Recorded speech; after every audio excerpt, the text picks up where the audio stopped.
Hello, everybody, and welcome to Bash on the Buttons.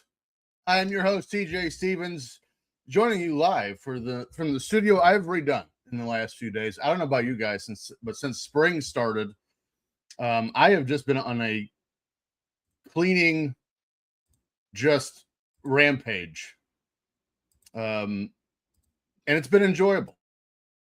I'm actually checking to make sure all my microphone settings and whatnot are correct. So, yeah, I've just been cleaning nonstop, consolidating things. I've got a room down here in the man cave here that's meant to be a bathroom. It's been plumbed and all that, but there's just nothing in it. I got people coming to. Why is it so blurry? Coming to quote me for a new bathroom down here, and that's upsetting. Why is it so blurry? Ugh.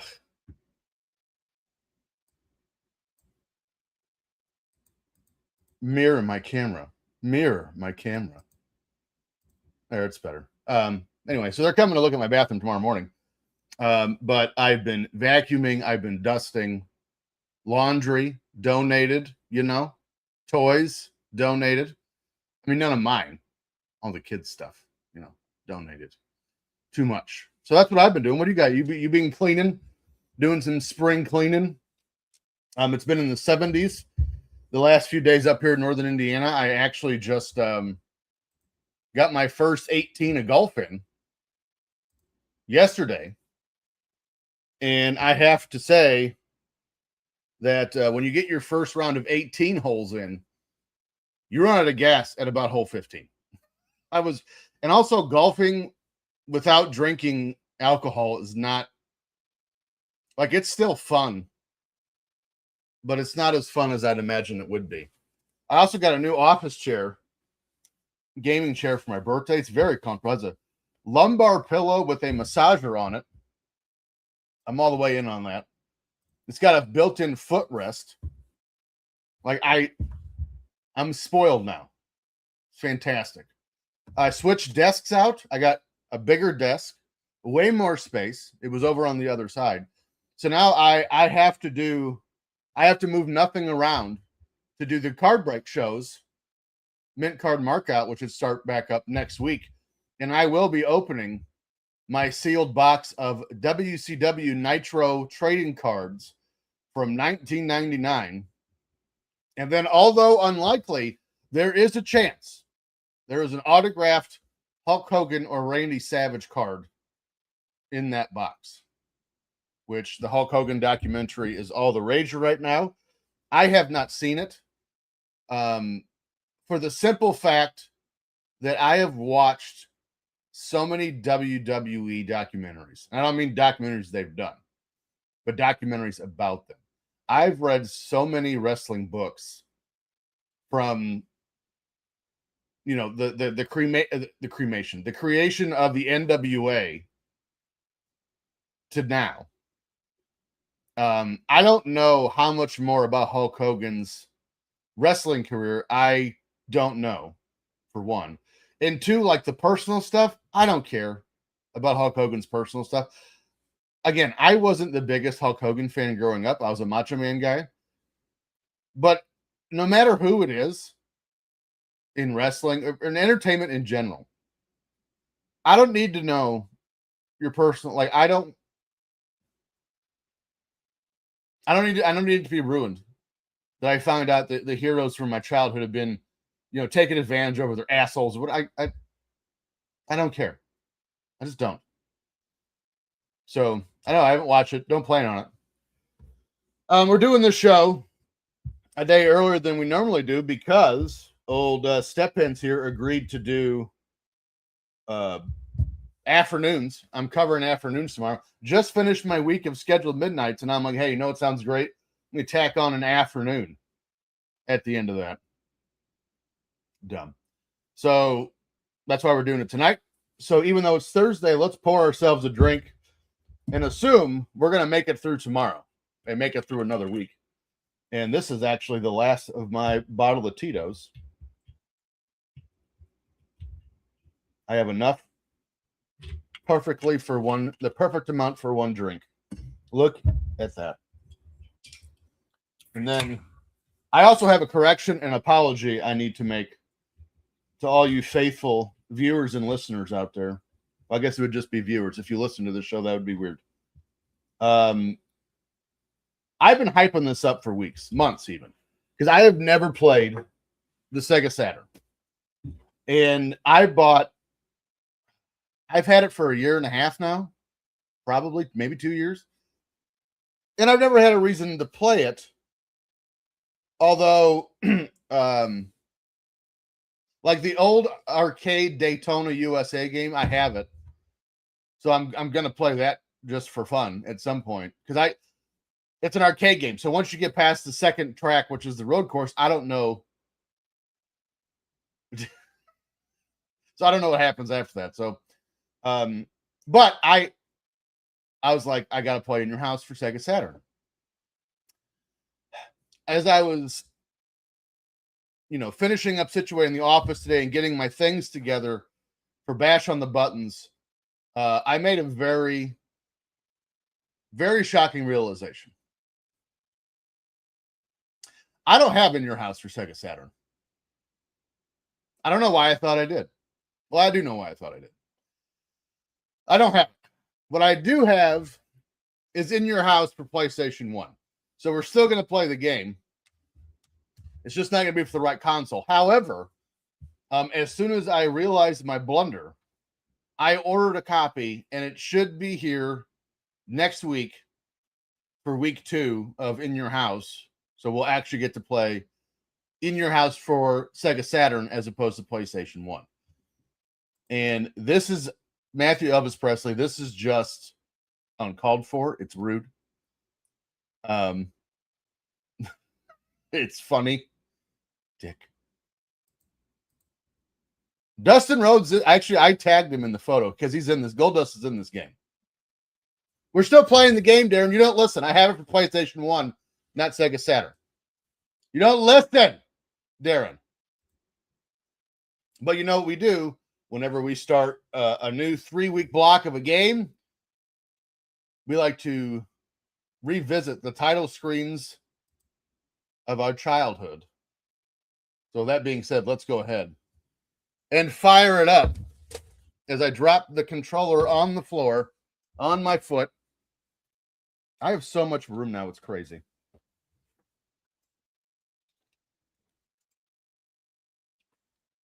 Ow. Why aren't you turning on? This would happen.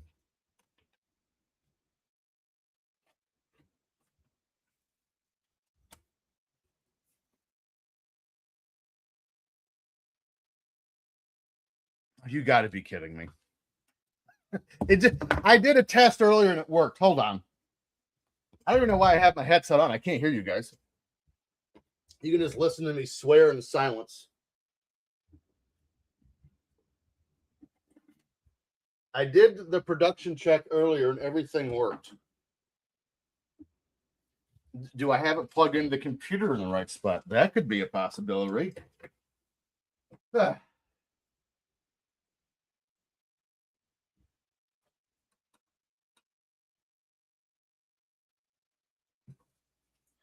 What a day. What a day. I'm just going to sit here and yell at you guys from across the room as you check out my mini fridge.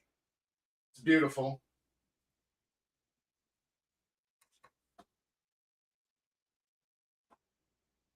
I'm real sweaty.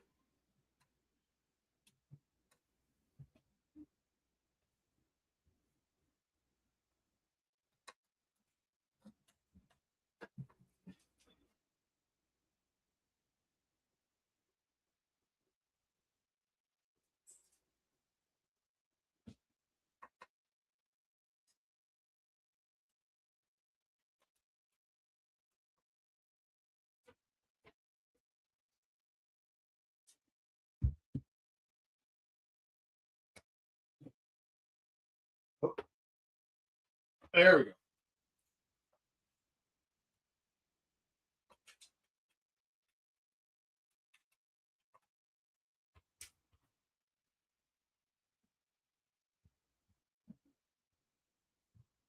I don't understand.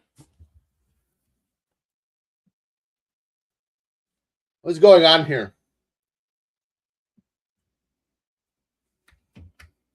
Oh, it was on. I didn't see it. All right. At least we know we're good. That was fun. Oh.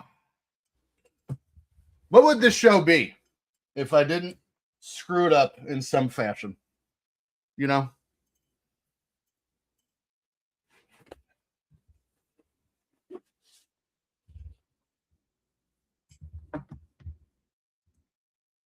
Focusing my wrestling fandom on finding the truth. Why is the whip Irish? Why is the crab Boston?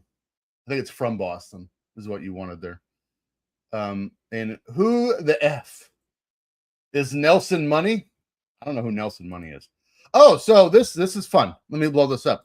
So I believe episode what was the first game we did? I might need to hear this. It's just the Raw's War theme song.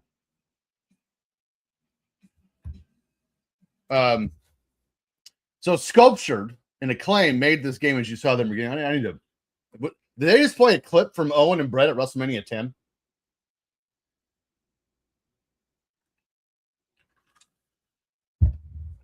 What are we talking about? Oh, so Acclaimed and Sculptured. That's right. Sculptured Software. There we go. They worked with Acclaim very closely, especially here in the beginning. So I have never played this game before, I'm fairly certain. So we got Sean, Vader, Owen Hart, Bret Hart, Ahmed Johnson, British Bulldog, Goldust, Undertaker, Ultimate Warrior. Whoo! On a WWF game in 1996. Oh, wait, actually, I'm sorry. This was 96 because by the time this game, I was reading up on this today before it came on the air. Before this game came out, Ultimate Warrior was already out of the company. Again. And then Hunter Hearst Helmsley, which is odd that it's Hunter HH. And by the way, there's been a rather stupid picture / question appearing on social media, and I know why, because people are trying to get a reaction of it, and it's working because you're going to get one out of me. It shows like 11 guys, right? And it's like Vince McMahon, Dusty Rhodes, Steve Austin, Hulk Hogan, Undertaker, so on and so forth. And then this is not to disrespect anyone, but two of the people in the pictures are Kane and Ultimate Warrior. And it says, what person meant the least to the business in this picture? Which for one is a really shitty way to frame something like that. Had the smallest impact, maybe is how you want to say that. But again, not meant to offend anyone. The fact that Kane and Ultimate Warrior is even in the picture is, again, you're setting this up knowing that people like me are going to get on here and rage bait about those two. Of course, it's either Kane or Ultimate Warrior. And I unfortunately, I'd probably say it was Kane had the smaller impact than Ultimate Warrior. But again, here's the point. Everyone in that picture had an impact. That's a fact. It's just to what degree. So I hate shit like that. So let's see. Here in 1996, of all these guys, my favorite wrestler in WWF. I mean, it's on this game. We'll go with that. It's a tight race between Undertaker, Goldust, and Owen Hart. Again, I liked the heels. I don't know why. I still to this day I don't know why. When I started watching wrestling, again, I didn't like Hogan. I liked Macho Man Randy Savage, which was the build up to 5 is when I started watching. Loved Ted DiBiase, Roddy Piper, Jake Roberts. I don't know why. That's what I was drawn to. So I'm going to go with Goldust here. I have no idea what we're doing. WWF season, Intercontinental. Well, I guess what that is, and what that one is. So let's start with Intercontinental Championship. And I have to beat someone who's never held the Intercontinental title. Now, mind you, also, there is no strategy guide for this game. But much like WCW Super Brawl, which we played 2 games ago, because Royal Rumble for Dreamcast is the biggest piece of shit wrestling game ever, and it's not particularly close. It has the strategy guide in the case. So is that Paul Bearer or Vince McMahon coming out of the casket back there? I have no idea what I'm doing. I like the ring setup. I just grabbed a WWF red. What is this? Get away! Get away!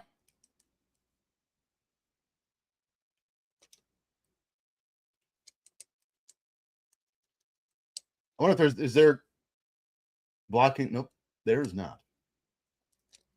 Oh, there's a timer. I didn't even catch that. Wait. What?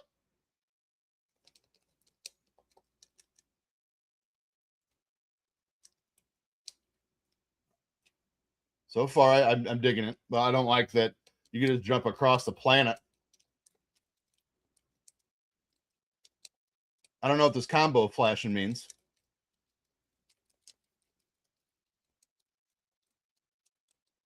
Well, apparently it was that. How do you do that? Oh, yeah. I need to figure out how to run. Real bad.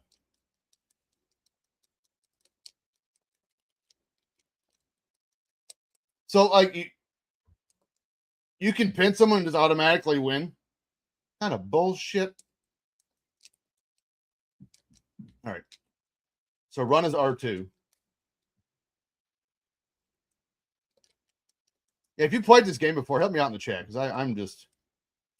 L2 is also run. I'm just getting destroyed. Undertaker.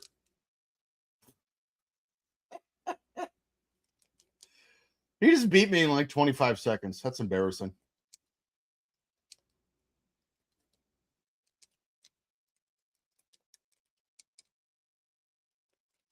By the way, 19... I've said this a few times, and I stand by it. I honestly believe, people like to argue when did the WWF first, when did the Attitude Era start? Like, what triggered it? And usually it's, Austin's King of the Ring promo, or, whatever, DX or Montreal Screwjob. I say Goldust debuting in 1995 was like they were dipping their toe in it, in the water of controversy. I don't think it went the way they wanted it to. I think that's fair to say. How do I not be here? I want to go back. I need help. But I think Goldust debuting in 95 and the way he did was the dipping their toe in the water for the first time with Attitude. But like I still have to sit here and wonder. Let's say Razor doesn't just nay it out of the beginning, and we actually get Razor Goldust at WrestleMania 12. What does that look like, and how does that end? I mean, we all know Goldust is going over because Razor's leaving.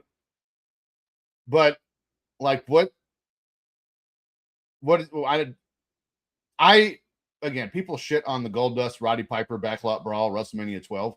That is one of my favorite fights. You can't call it a match ever. I love it to this day. I can't tell you why. I just do. But let's take it down a notch. My goodness, I'm not good yet. I'm brand new, sir. Yeah, I wonder, like, what does Roddy Piper, or what does Razor and Goldust look like? I don't know.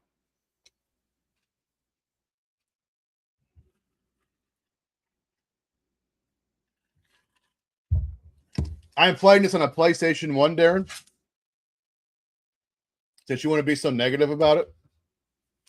Hewlett Packard. What a dick. All right, let's go back to Gold Dust. Now that I know R1 is block, R2 is run. So that helps. Bret Hart, better. Yeah, I just, that's been like my biggest what if. Because I honestly believe with the promo skills of Dustin Rhodes and Scott Hall, I think Goldust Razor Ramon would have been epic. Oh, the dungeon. Nice. I like that. That's a nice touch. Somebody doing sweating to the oldies back there. Oh, nice uppercut by the G-Man. I'm already in danger, so that's solid. How do you do? Oh, shit. How do you do combos, man? I got one. Just waiting.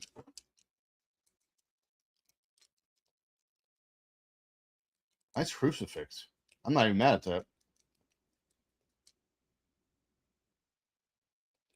I'm not good at this game.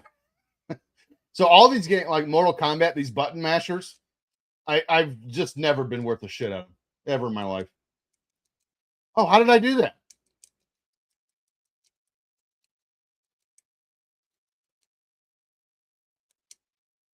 I like that when Goldust is idle, he just holds his nipples. See? Ah, that's good. That's good stuff.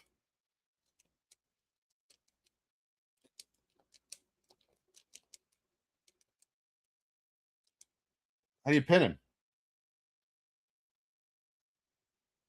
I won! Holy shit!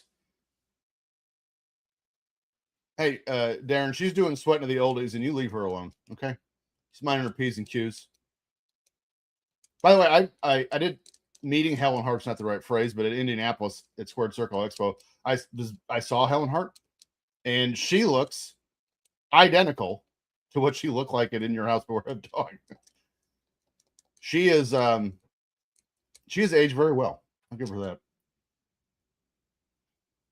What? Why was I suddenly dazed? Don't pin me, you son of a bitch. Now we're getting somewhere, you know? I still don't know the combo. Might have to Google that. Maybe then I can actually win a match. Look at me reversing stuff now.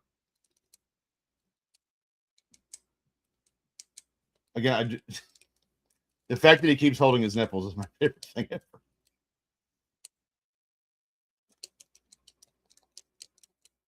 Ah!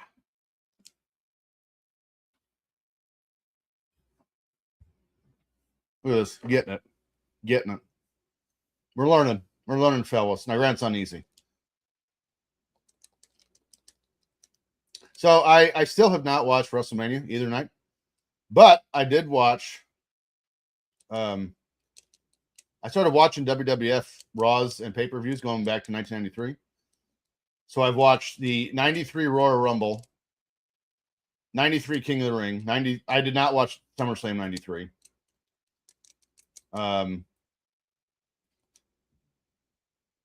Survivor. Did I watch Survivor Series 93? I did. I did watch Survivor Series 93. Then I watched Royal Rumble 94, which is better than I remembered it being. I did not watch WrestleMania 10 because I've watched it like 31 times because I love Bret and Owen. I did not watch King of the Ring 94 because I've watched it a bunch because of Owen. I didn't even watch SummerSlam 94. I went to Survivor Series 94, watched that Bob Backlund match, and just watched Royal Rumble 95, working my way to WrestleMania 11. But here's what I hate. So every point in history since the creation of the WWE Network, I've been able to go to one place and stream all the old school Monday Night Raws. And now because we're on Netflix, there's like 7 episodes per year for 93, 94, and 95. So I'm missing so much context. I like that Owen. They gave him the Mad Hatter. Sort of a Alice in Wonderland vibe here. I like it. I just beat his ass. Whoa.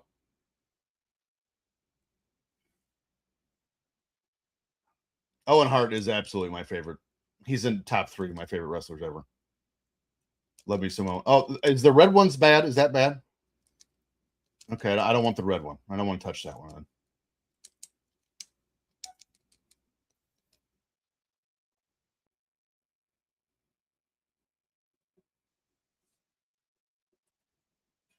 I don't like the pins so fast.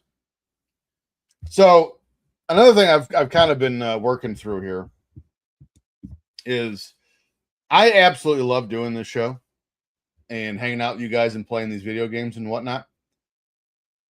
And I want to do more of it. And I think Dollar Bill Dave also wants to also.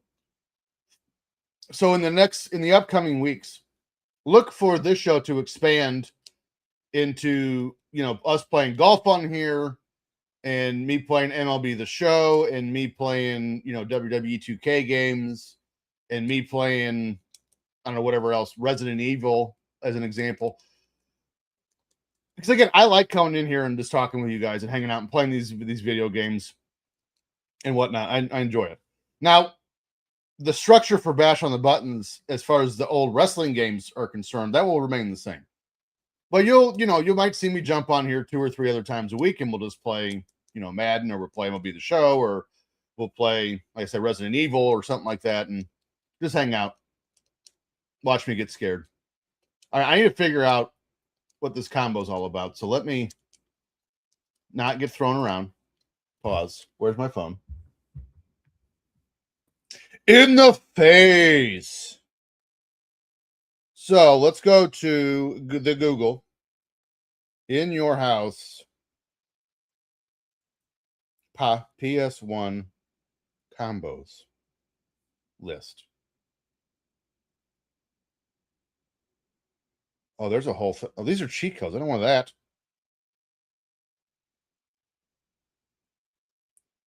Charge punch for 3 seconds and release for gold dust to throw gold dust in their eyes. What's punch? I think it's square. What if I hold my titties seductively? Okay, there we go. It didn't do anything. All right, Undertaker's been beating my ass here. That did nothing. I didn't. Oh, he was gonna do it. Damn it. Oh, did the butt bump.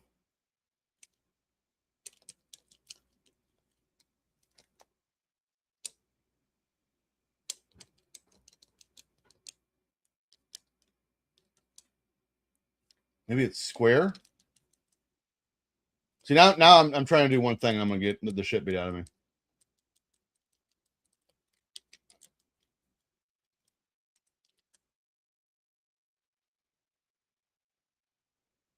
Undertaker's is real hard in this game.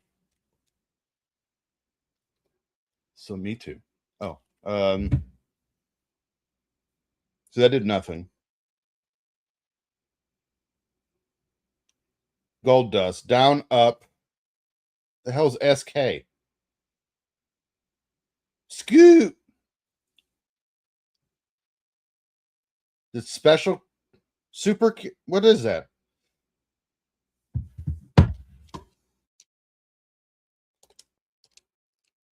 So down. Stop it. Damn it with the shit.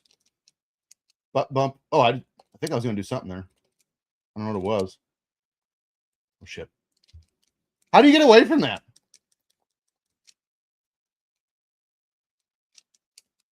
All right, enough's enough. Now I'm just kick your ass, Undertaker. I got it says finish him. It says pin him.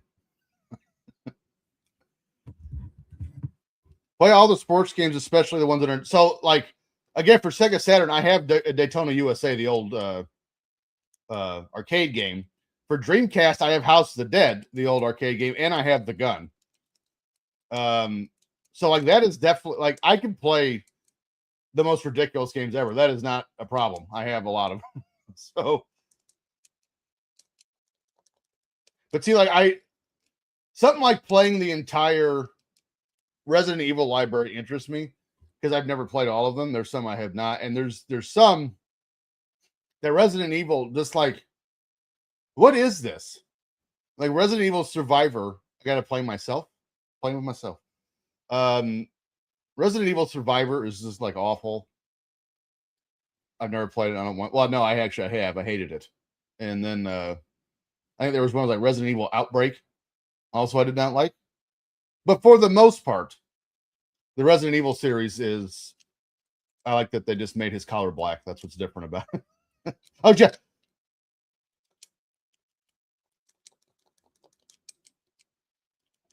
And actually, I've had to have played this game once or twice when I was a kid, but not like I probably rented it from the video store, but I never owned it. Because again, you know, these button smasher fighters like Mortal Kombat and Tekken and Street Fighter, it's just not my thing. You know, I beat myself. Sometimes it's what you got to do. So, Darren, when you say notorious sports games, what do you mean by that? Like, give me an example. Because there was in the early 2000s, 2K started making football games, and I think ESPN did the first few with them, or was the last of the bunch. I don't remember. But they did a football game that was fantastic. And Madden got so worried. Well, I shouldn't say Madden. He didn't give a shit. But EA Sports was so concerned by how good the game was and the reviews it was getting. That's when they bought the exclusive rights to the NFL, essentially ending the NFL 2K run.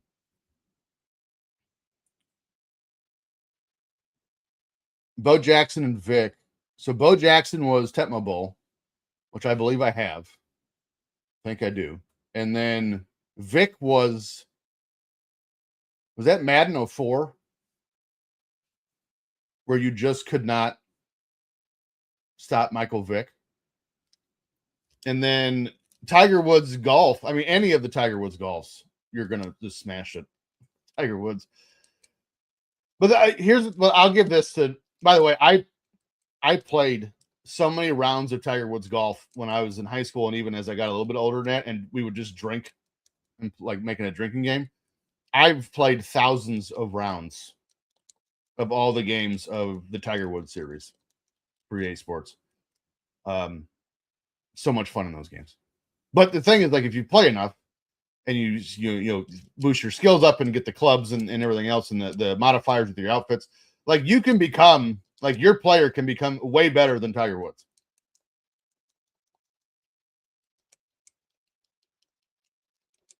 This is Hunter Hearst Helmsley just coming out guns a-blazing. Yeah, so that's a good point, Darren. So the Bo Jackson Tecmo Bowl lore was there was a game for Nintendo that came out, I think it was in 1987 or 88, one of the two, called Tecmo Bowl. And it's arguably one of the most fondly remembered.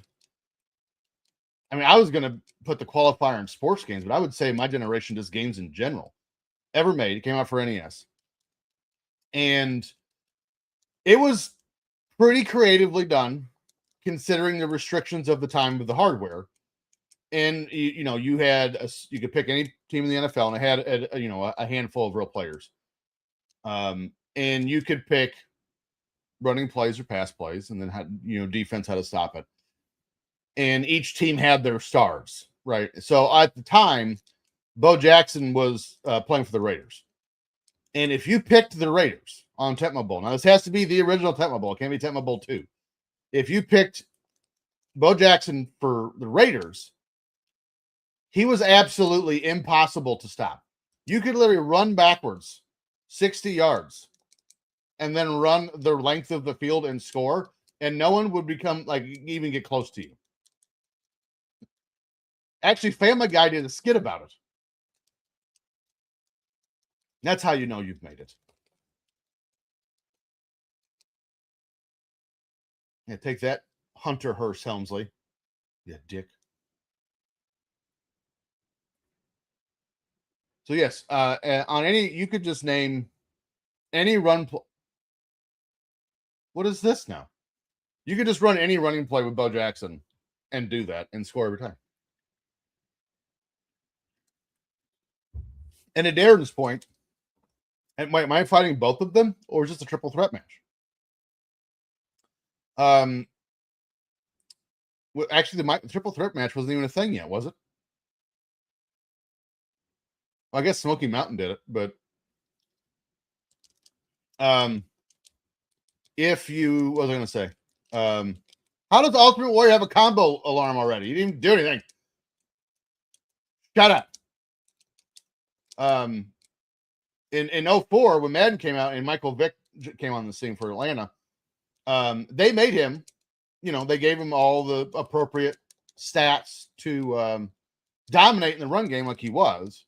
The problem is they didn't know how to institute the defenses yet to counteract it like they were doing in real life. So Michael Vick would just run for 400 yards against you every game. You could not stop him because, again, they didn't have the playmaking technology of being able to set the edge and doing quarterback contains and, putting linebackers at spy and all that stuff. They weren't doing that yet. So Michael Vick could just do whatever he wanted. And then on top of being, I think he was the only quarterback in NFL history to have a Madden speed rating of 99. And on top of all of those things, they also gave him a rifle because he really did. Like, he had a cannon on him. So it playing the Falcons in those old Madden games was a chore. Stop it.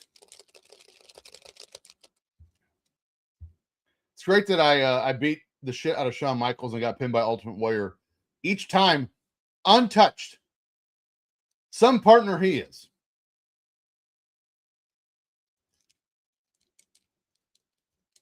But all the things we've heard about Ultimate Warrior in the years checks out. Oh, Goldust's getting it now.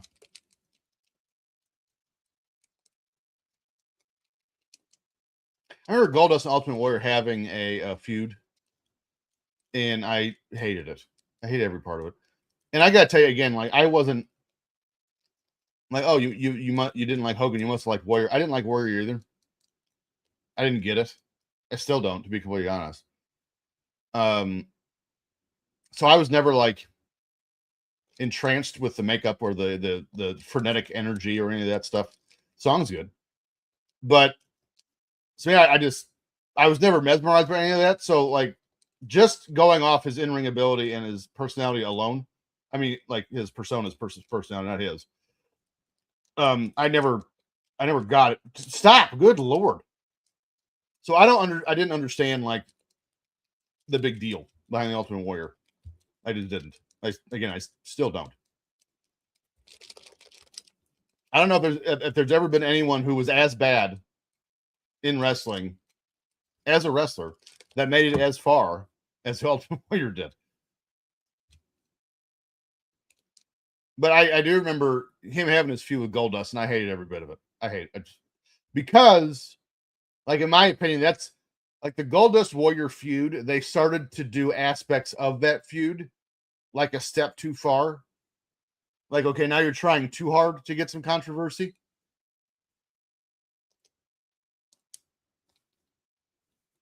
Let's see.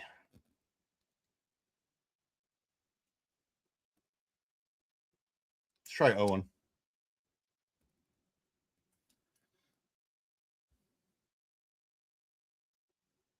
Yeah, I mean, and so this is a good point. The appeal of Warrior was the same appeal of Luger, his size. Maybe to one person it was, but here's the difference. Luger and listen, there was, I'm not trying to downplay this. There was a moment. Let's have a talk for a minute. There was a moment where wrestling fans, my pillow's crooked and I don't like it. I can see it. Became enamored with the Warrior in his energy and the face paint and the music and everything else. And there was a time he was over. You know, again, he was kind of handpicked to be the guy that plays Hogan. Just didn't work out that way. But you know, for the most part, really after the Hogan run, and they take the title off of him with Sergeant Slaughter, it was kind of over for Warrior. Like he didn't have another big moment like that again. He drops the belt to Slaughter at Royal Rumble 91, has the retirement match with Savage, which is probably his second best match. Behind Hogan and Warrior at WrestleMania 6. I don't know how it was that good, but it was really good. I didn't care for either one of them. I love that match. It is so well done. But he comes back at WrestleMania 8, help Hogan with Papa Shango and all that nonsense. And it was okay. The fans were like, okay, he's back. That's cool, I guess. But after that, because he left again shortly thereafter, in 92, right after that, I mean, we don't see him again until 96, and he comes back and feuds with Goldust and Jerry Lawler, and then Hunter Hearst Helmsley. Which again, I get so just so much entertainment by the amount of people who get upset. They'll shit on Triple H all day long and say that he was, overvalued in the Attitude Era. He wasn't really that big of a part. But yet they just shit their pants when they see Ultimate Warrior no sell the pedigree. Which, that was supposed to, you understand that was supposed to happen, right? It's not like Hunter was taken off guard because he thought he was going to win. He was going to beat the Warrior in 40 seconds. That was supposed to happen. But after that, after his 96 run, and the Jerry Lawler thing was bad too. No fault of Jerry Lawler. But he leaves again. We don't see him again until WCW 98. And he proceeds to have one of the just most confusing and terrible feuds of all time.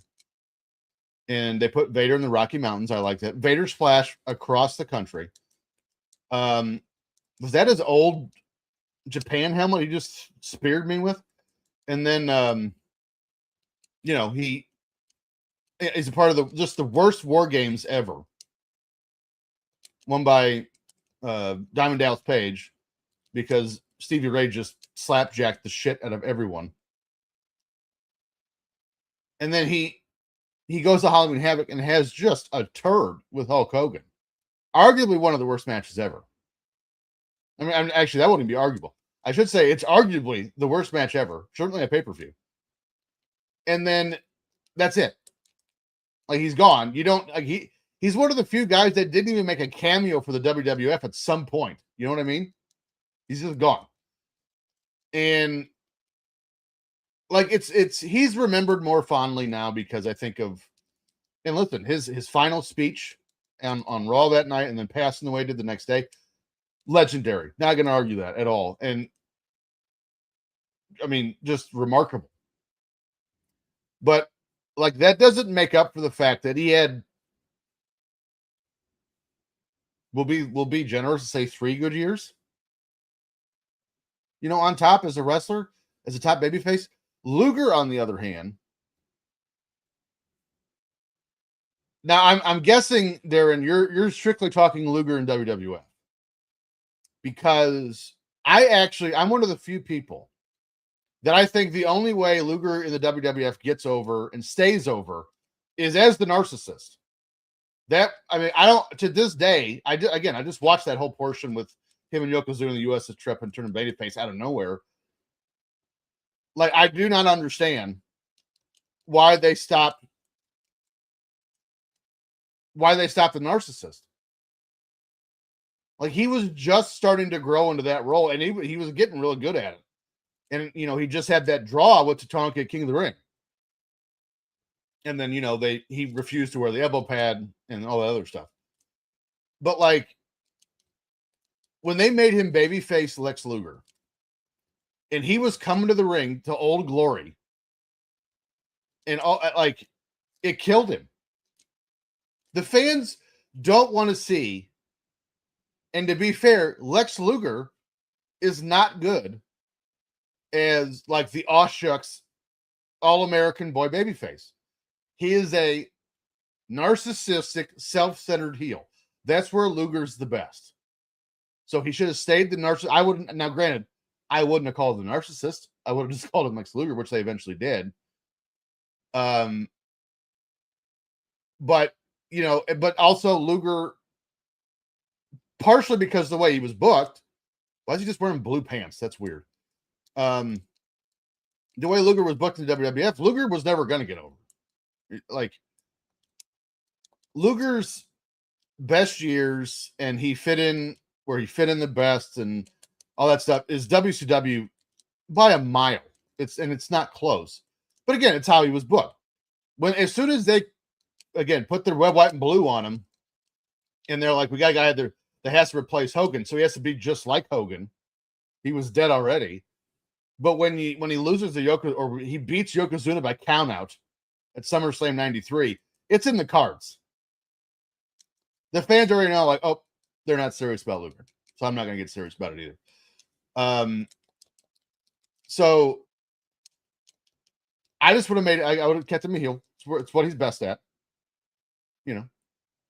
And actually, I think Lex Luger as a heel and Bret Hart could have been good, really good, actually, because Diesel's best matches came against Bret, and so name 30 other people.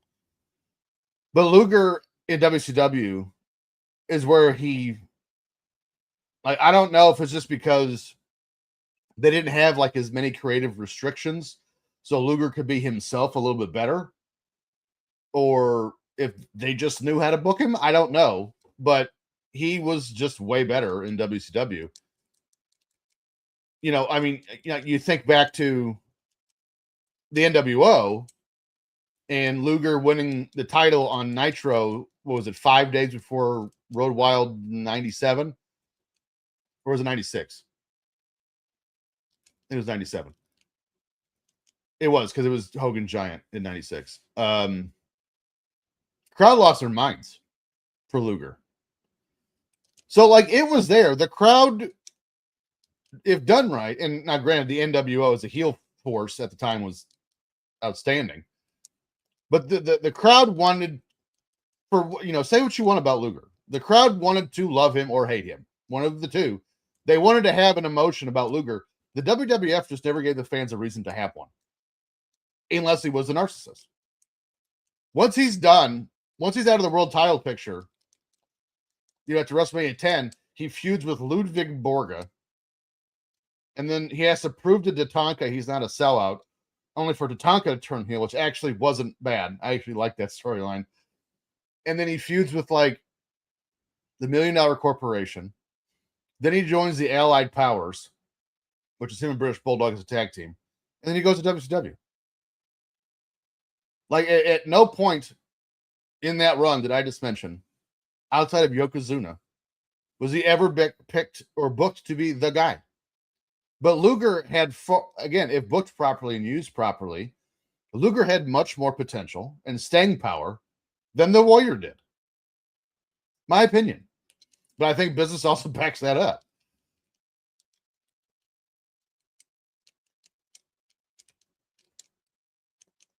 Was it? Help me, because I'm not good. I'm not big on Mortal Kombat games. Was there a point in Mortal Kombat where you just started fighting two people at one time? I don't like it. Do you mean in 93, Darren?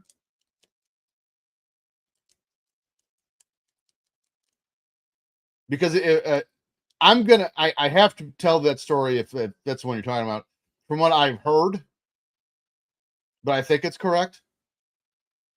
but I mean, it's okay. So when Luger leaves in 93, because if you remember, Luger didn't go right to the WWF. He went to the WBF. It's so stupid. And Ico Pro and all that stuff. So Luger leaves in 93. He was not happy with how he's being used in WCW, as far as I know. And, you know, he's looking to leave, potential grass is greener, all that stuff, right? So, and I think who was booking in 93? Was that still Watts or was that Dusty? Might have been Watts.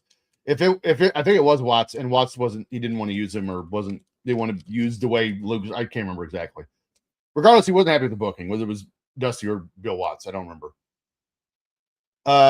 So he leaves. So he just left. And to get around, and this is actually kind of genius on WWF's part, to get around the no-compete clause, the 90-day no-compete clause, they started featuring him on the WBF, and then the Vince McMahon was just using the WBF clips on WWF television to promote Luger coming to the WBF.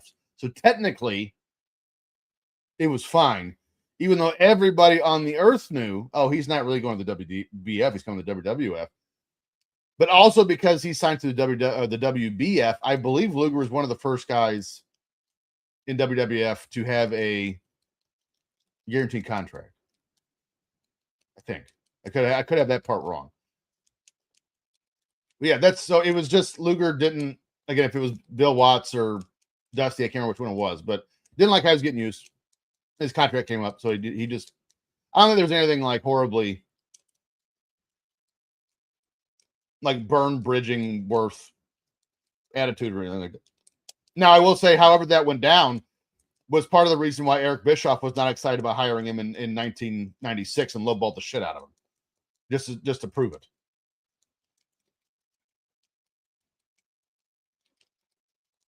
Yeah, what did Eric say? He came into WCW 96 for like 150 a year, or maybe it was even less than that, because he's like, that way I can at least tell Sting I said I tried, and he's going to reject me, and he said yes. Oops. All right. Which, listen, if you get Luger at 150 grand a year, good for you. That's a steal, even in 96.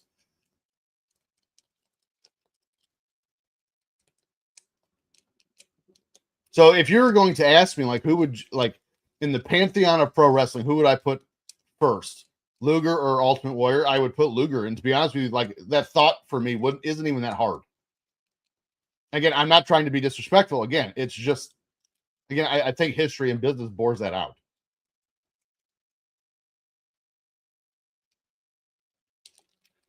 Leg drop out of nowhere. Undertaker just continues to beat the shit out of me.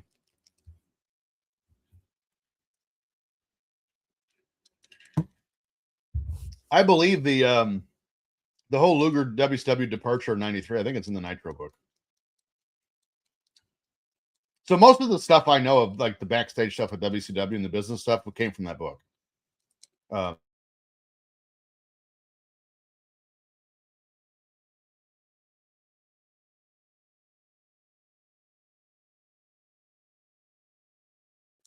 That people get so upset when they're listening to a wrestling podcast, and they get upset because, like, the person on the podcast that was there says part of the story incorrectly.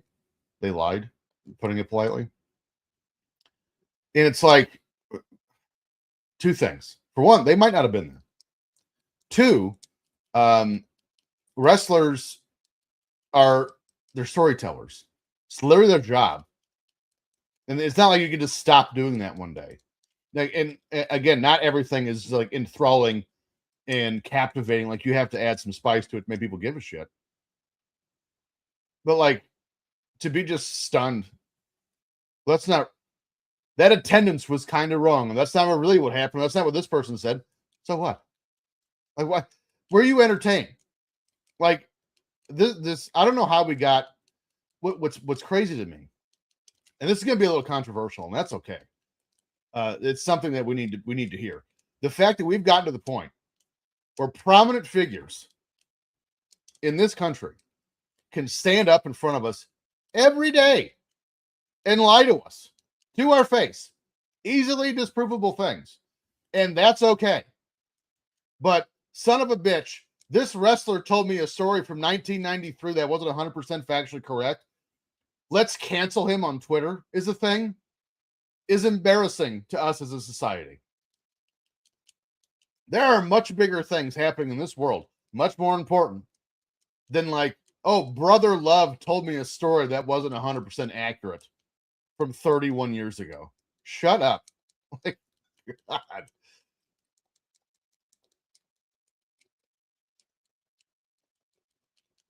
Are you saying that the prominent figure is lying to us in front of everybody is correct? No. No, I'm not. I hope they get cavities. But it's just again, like the things we spend our effort getting angry over these days, but the things we'll let slide is horrific, to be completely honest. Some of the things just this year that we have found out is going on in our world, that as soon as like a semi serious story happens in the news, we just forget about it. On to the next thing. But like, oh,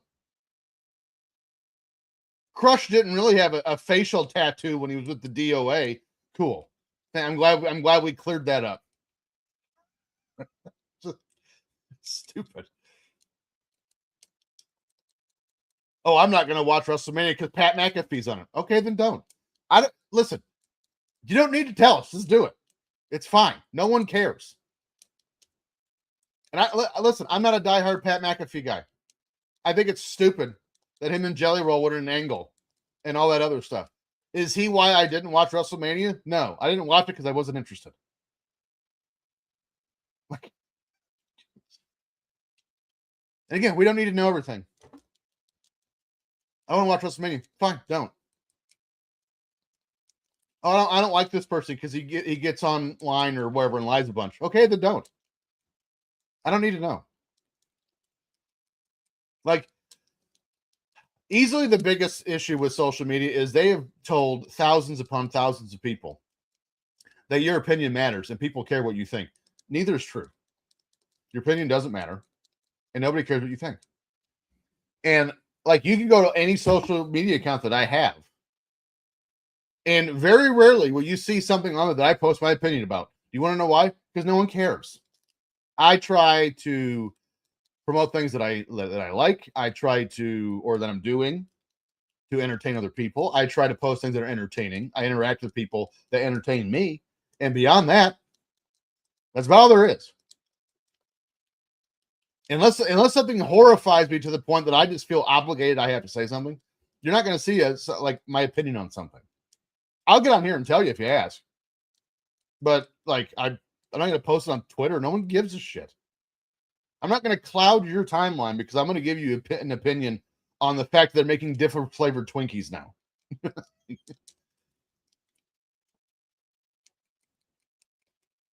I wish more people did that.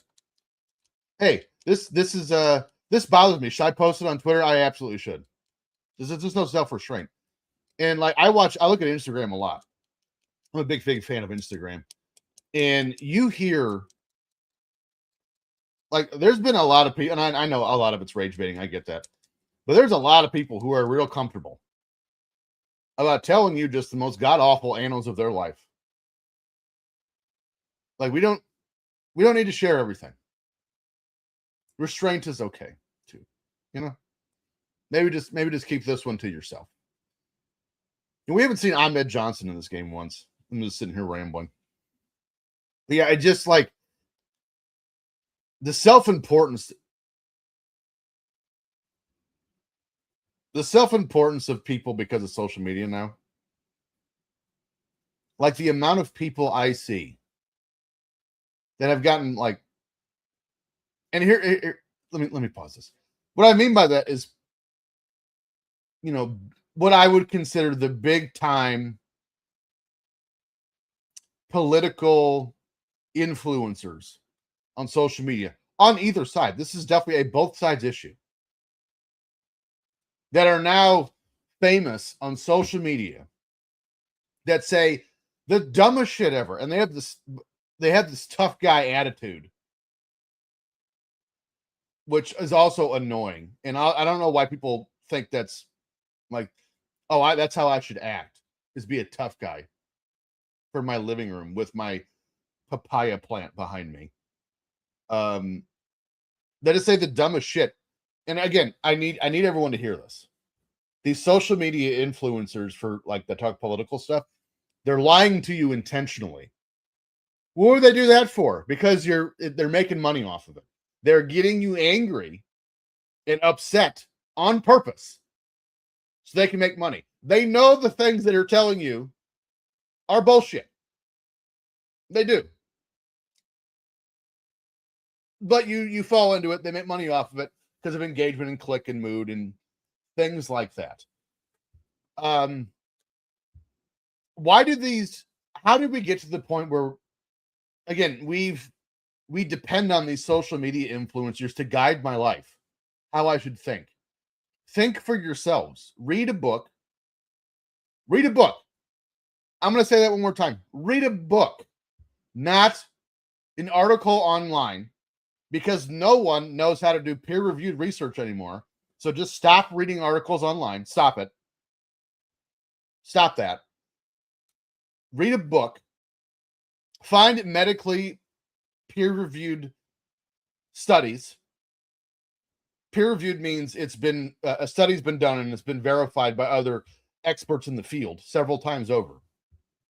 Read that. Stop listening to social media.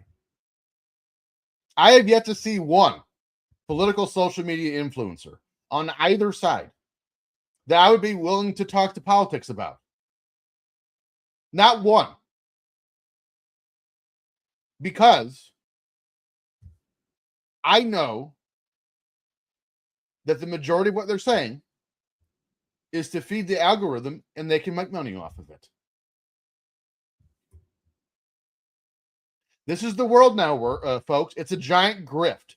And if you're not paying attention to it, you'll fall into it. You know, if you're watching a political influencer that's selling you things, they're not telling you these things to better your life. They're telling you these things so you buy their shit or use their promo code or whatever else. It's the way of the world now. Just one big grift. And we're all a part of it. Unless you're not. You know, I prefer videos of people falling down. That's what I like to read on Facebook or on Instagram. I don't read Facebook. Holy shit. What a misnomer that was. I don't like on Instagram. I prefer watching people maybe try to push out a fart too much and poop. That's the things I enjoy watching on Instagram.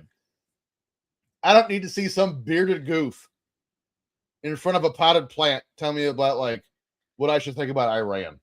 I'm good. Thank you. Next, swipe up. Let me get off my soapbox. Whew, that feels good. I feel better.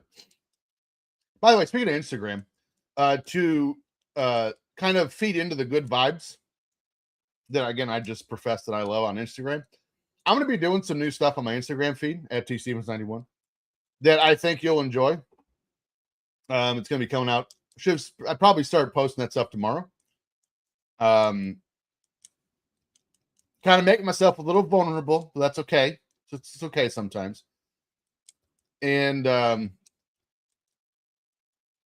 yeah, just be on the lookout for that. Tasteful nudes.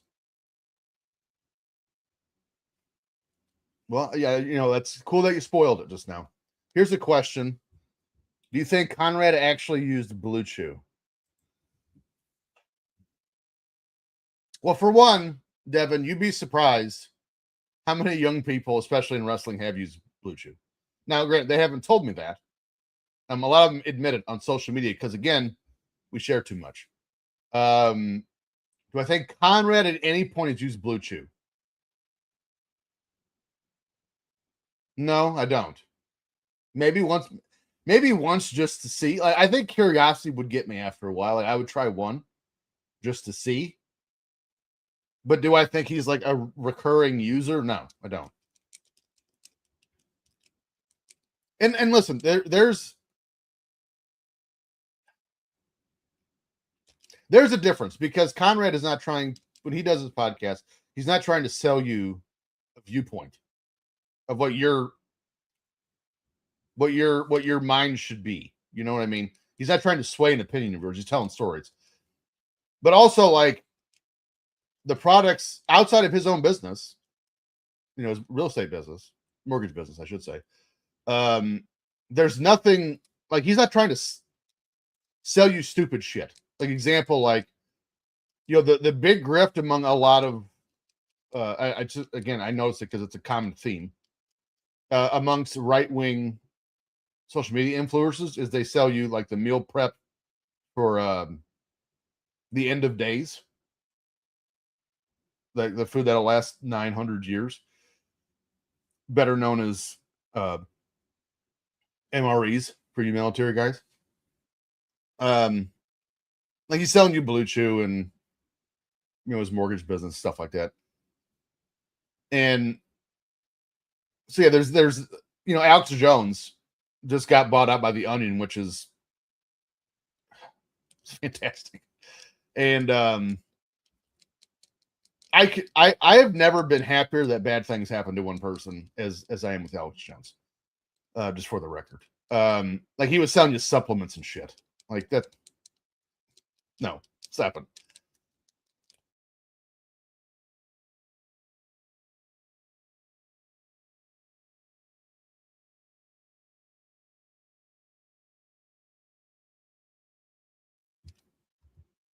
So Devin says, I went to watch Maury Povich on Josh Peck's podcast. I don't know who that is. 15 straight minutes of them selling ads for more. Well, again, there's a difference. There's a difference between monetize, again, going on a podcast where you tell stories or do interviews, with rare exceptions. There's a difference between that and social media influencers, like, this is what you should think and why, even though all the reasons I'm going to give you to why is wrong. And I know it's wrong, but I'm going to tell you this anyway, or it's handpicked out of a study that's irrelevant or taken out of context, because I want you to buy my makeup or use my promo code for whatever, t-shirts. You know what I mean? Like, there's a difference. Doing a podcast and having ad reads,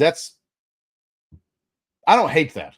That's just, you have to be at a certain level of popularity before you can just sell ads. They don't pick it as anyone to sell ads on podcasts. You have to have some influence, right? You got to have a pretty good base consistently. So, I mean, there's a difference between that and a podcast. Well, let me rephrase: podcasts that are meant to make you laugh and tell stories, true crime podcasts, things like that. Not ones that are meant, like, here's who you should vote for and why. But all the reasons why are made up. And also, I'm not going to do 95% of the shit I said I'm going to do right now, because I'm just saying this to get elected, which is all politicians. That's why I don't understand why we're having fights over which one we should vote over next. Which one should we vote for that's going to screw us harder next time? This is what we're fighting over in this country. Who's gonna screw us the hardest? Vote for me. Like, I grew up in the 90s and the late 80s. Like, all I ever heard from every parent I was ever around was how much they didn't trust the government. I remember watching Ross Perot running for president in 1992, and I liked Ross Perot because I thought he was funny. And now suddenly we have this view that this politician or that one's going to look out for my best interests. Why? They never have. Why would they start now? Like, I don't understand it. The government deserves no trust until they earn it. Okay? Much like any other person you would meet in your life. As George Carlin said, trust is earned, it is not given. When's the next Evolution of Evil podcast Whew, well, we're on a 2.5 year hiatus. Um, I've kind of been getting the itch to do true crime again. But you'd have to ask the fun director, Justin Yent. Because either he has to tell me he'd come back to do it, or he is willing to let me do it with someone else. I'm not going to just start doing it again without him. Because I'm not a douche canoe. Well, about stuff like that, anyway. Ahmed Johnson doesn't, I mean, other than the boxing glove, he doesn't do anything flashy like Goldust had, like the movie reels and whatnot. Oh, and also when he gets hit, he just drops dumbbells. What? This episode tonight has gone places I didn't think it. Like, I wasn't planning on saying any of those things. I'm glad I did. I don't regret it. I just didn't see it coming. You know, it's like I see it. Oh, I see. He turned into a ram. I see it, and I just like, I go on Instagram and which by the way, I can tell when I'm on night shift. I'm looking at my phone. I can tell when 5 a.m. hits because that's when the political ones just jump on out of nowhere. Like, I could be, again, staring at cat videos and people eating shit in the most gruesome way possible. And then all of a sudden, like, you want to know what I think about, no. Nope. I do not. I do not want to know. I would prefer it if you never told anyone again.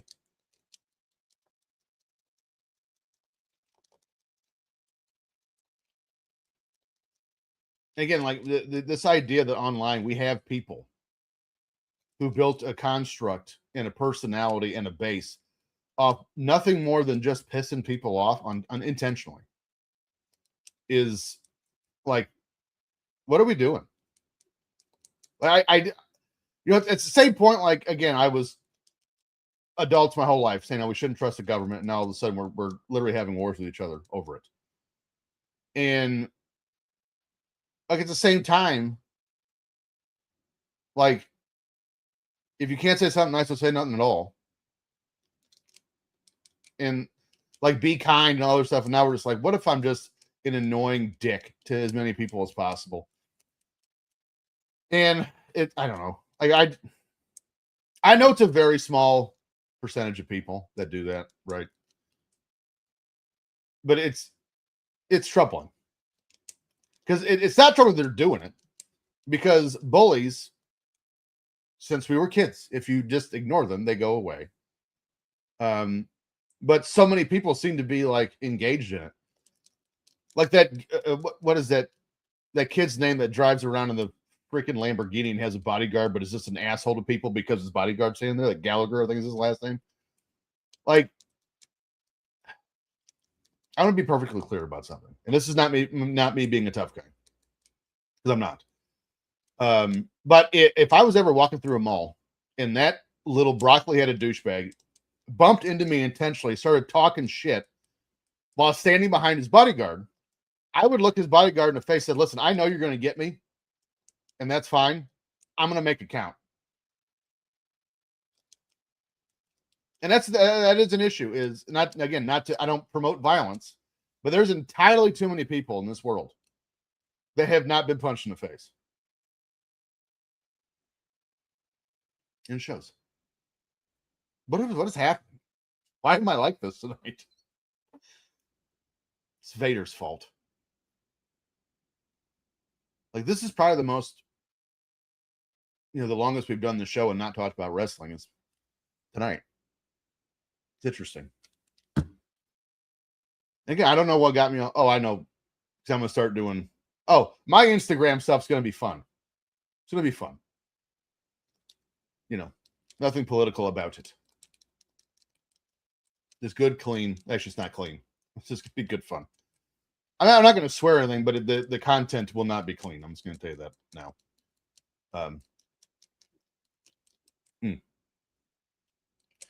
What is Triple H?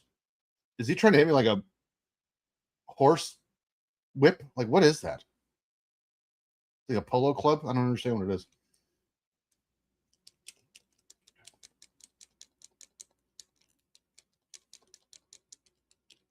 And also, here's another reason why you shouldn't just be following people online blindly. When I read the story, there's an entire group of people that have been getting just fleeced of their money by a woman, social media influencer online who sells feet pics and does the political bullshit and all that stuff. Feet pics really is, the thing, and OnlyFans and all that. The fact that she is not a real person, and I think it was an Indian doctor that was paying his way through med school, is just the best thing I've ever heard in my life. Like, I read that and I laughed so hard because everyone that's listening to this right now knows at least 5 people that would have fallen for it because they can't tell the difference between AI and real.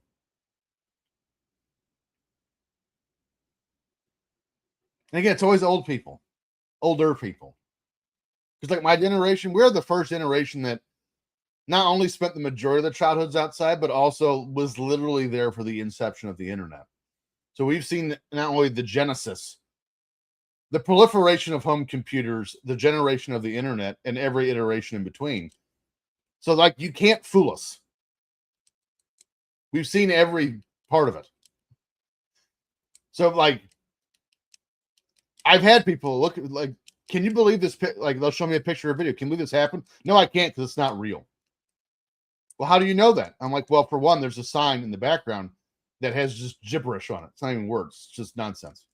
Also, physics would not allow for that. And that is the part that worries me moving forward is how many people, because AI is already getting way better than what it used to be. How many people are just going to fall for AI shit? Because again, AI could be just tremendous for the future of civilization. And what are we going to use it for? Well, I mean, out of the gate, we try to use it for nudity because that's who we are. So like every time we've had a new creation and we're like, all right, I want everyone to use this for good. We don't. Splitting the atom is a great example. We finally split the atom and we said we can either power nations for generations or we can murder each other with it. And we picked the second one rather quick. It didn't take that long. And actually, we still haven't done the first one, not to any great degree. Now, granted, when you have a scenario like 3 Mile Island, doesn't help build, public trust in the industry or Chernobyl. But like the fact that we could have like something like what's going on now, essentially shut entire countries down for energy reasons, and we haven't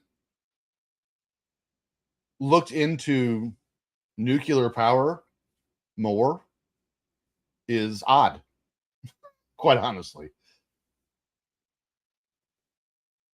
And then, if you ask someone in the industry, like, well, not enough people know about nuclear, so they're nervous about it. Okay, then explain to us, you dumb shit.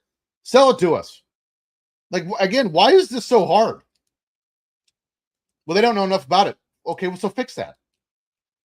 Are Brett and Owen both in the dungeon? I guess that makes sense. But oh no, Owen was the Alice in Wonderland. That's right, the Mad Hatter.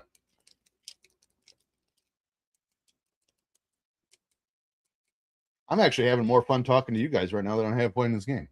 The game's fun, to its credit.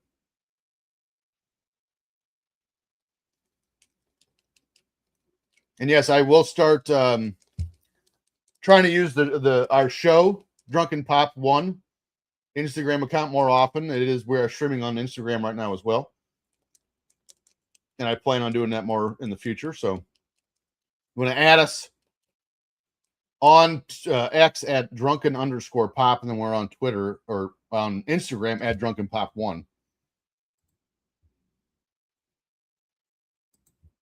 So there's that.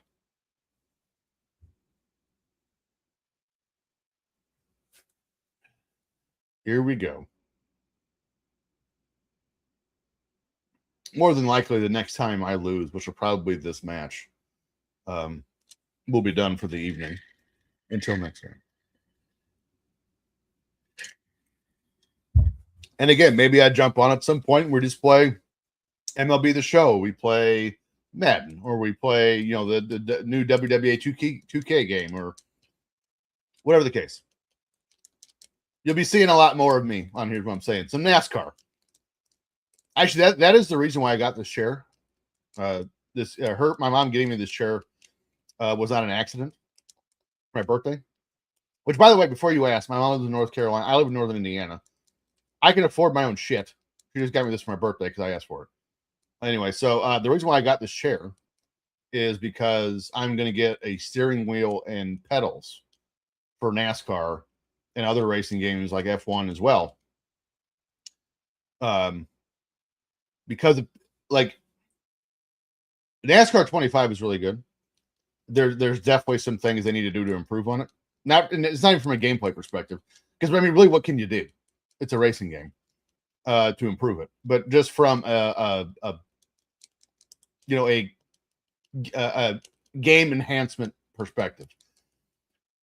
But it is much easier as I watch videos and kind of research this stuff to control a race car, which makes sense in reality, with a steering wheel and not a joystick. So looking forward to completing that rig here. So I've already got everything picked out. I just need to acquire the things. What is he hitting me with? How's that not illegal?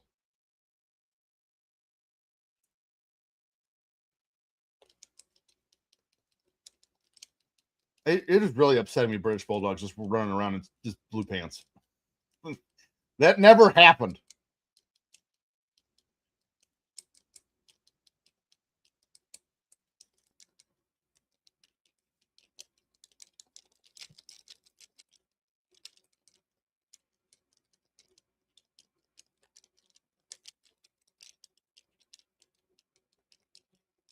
Does British Bulldog have chains? Why does he have chains? Kind of scared of shit. My headset that says charge complete, and I almost peed.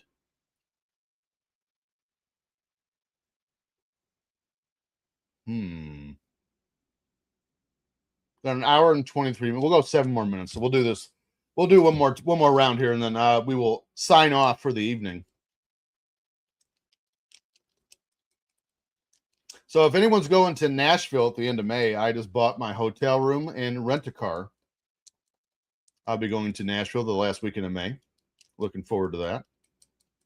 Be there Thursday through Sunday.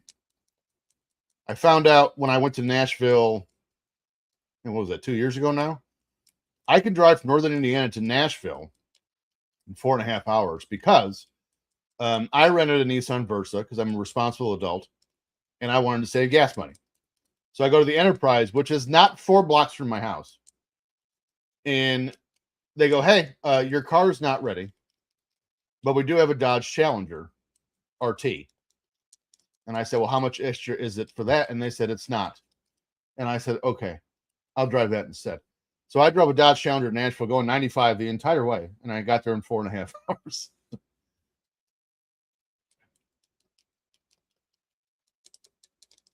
Yeah, I'm going to have fun doing it. Like I kind of talked about that, I think, on last week's show. When we finished up, we were supposed to finish up Revenge and it stopped working, so we had to play No Mercy. Again, I would not completely put it out of the realm of possibility that we're just never going to do, like us, Mark Out Moments is going to do a live show ever again. We haven't done one in years, but doesn't mean we won't. And like the idea of hanging out with you guys and just doing stuff like this is always appealing. So the first chance we get, we will be going somewhere and doing a live event. But the live events, getting to hang out with you guys is the best part. So, but with that, I think let's do one more cheers. And actually, I'm getting ready to record my first Instagram post for the new stuff I'm going to be doing.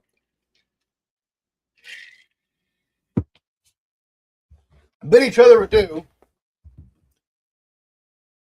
Wrong one. We will see you here next week, week 2, bash on the buttons of WWF in your house, but it should actually be for Sega Saturn and not for PlayStation 1.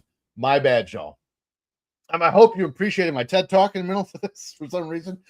And we'll see you next week right here on Bash on the Buttons.